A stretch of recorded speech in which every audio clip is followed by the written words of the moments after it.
இந்தியாவில் நடக்கிற பொலிட்டிக்கல் சேஞ்சஸை பார்த்து இந்தியாவுக்கு கடைசியில் என்னதான் ஆச்சு அப்படின்னு தானங்க கேட்க தோணுது. ஏன்னா இப்போ ரீசெண்டாக ரொம்ப பிரபலமாக பேசப்படுறது வந்து CJP, that is cockroach Janata party. இந்த பார்ட்டியை வந்து ஒரு ஜேர்னலிஸ்ட் தான் கிரியேட் பண்ணியிருக்காரு. இதில் என்ன ஹைலைட்டான விஷயம்னா, இந்த பார்ட்டி வந்து May 16, 2026 தான் இதோட இன்ஸ்டாகிராம் அக்கௌண்ட் ஓப்பன் பண்ணியிருக்காங்க.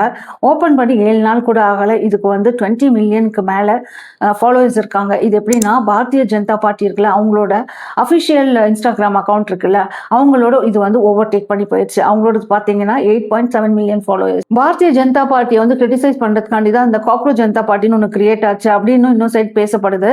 ஆக்சுவலி காக்ரோச் ஜனதா பார்ட்டின்னு எதுக்கு வந்துச்சுன்னா, சீஃப் ஜஸ்டிஸ் ஆஃப் இந்தியா இருக்கார்ல, அவர் வந்து அன்எம்ப்ளாய்டு யங்ஸ்டர்ஸ் வந்து காக்ரோச் ஆஃப் சொசைட்டின்னு சொல்லி கம்பேர் பண்ணிட்டாரு. ஸோ அதனால தான் இந்த சிஜேபின்னு ஒன்று உருவாச்சு.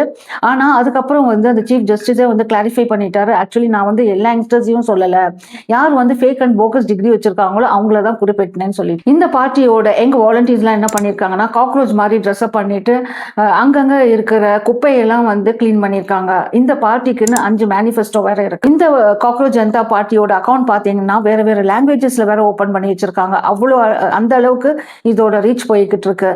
இவங்களோட டிமாண்ட் என்னன்னா, union education minister Dharmendra Pradhan அவர்கள் வந்து ரிசைன் பண்ணணும்.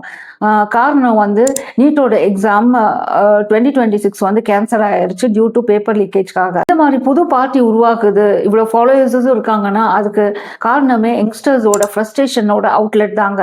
அங்கங்க அன்எம்ப்ளாய்மெண்ட், கரப்ஷனு இதெல்லாம். ஆக மொத்தத்தில் இதுல இருந்து என்ன தெரியாதுன்னா, உண்மையிலேயே யங்ஸ்டர்ஸ் நினைச்சா நாட்டையே புரட்டி போடலாம். அதுக்கு வந்து தமிழ்நாடு ஒரு பெரிய எக்ஸாம்பிள்.